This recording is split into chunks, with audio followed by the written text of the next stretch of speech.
ज्ञान the treasure में आपका स्वागत है और हम आपको बताएंगे कि परिवार में रहते हुए आप आत्मज्ञान को कैसे पा सकते हैं।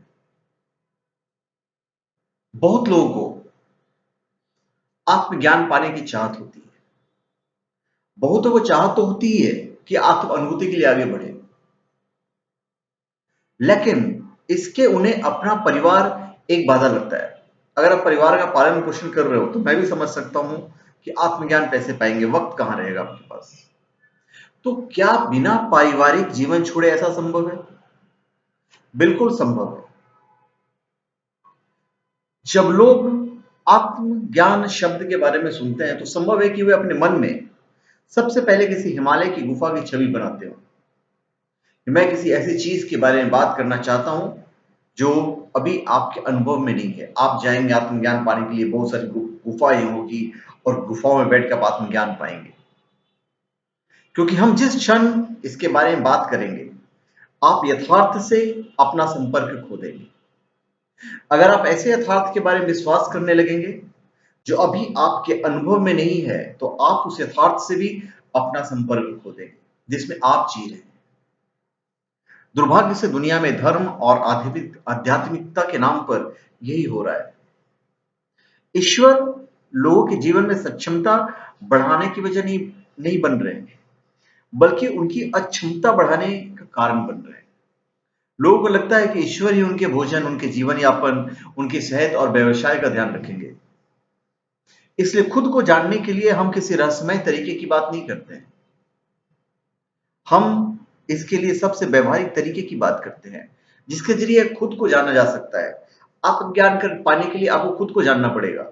मैं रूपी मशीन को जानना पड़ेगा। मैं मतलब हम। अगर आप किसी भी चीज का इस्तेमाल करना चाहते हैं, मान लेते हैं कि आप मोटरसाइकिल या कार चलाना चाहते हैं, तो बेहतर होगा कि आप पहले उस मशीन के बारे में अच्छी तरह से जान लें।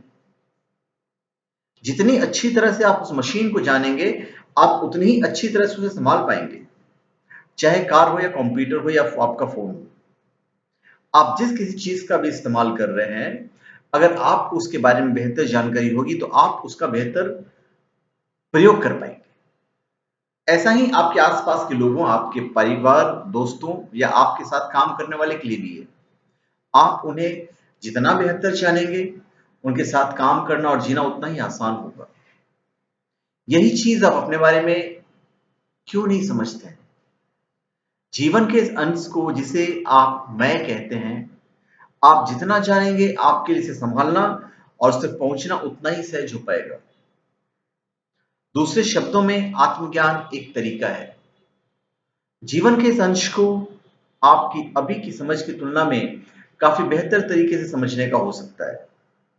आप अपनी विचार प्रक्रिया को जानते हो, अपने व्यक्तित्व और भावनाओं को जानते हो सकता है कि आपने पहले से ही अपनी मनोविश्लेषण कर रखा हो, परंतु आप जीवन की इस प्रवृत्ति के बारे में अब कुछ भी नहीं जानते कि यह कहां से आया, कहां इसे जाना है, इसकी प्रकृति क्या है।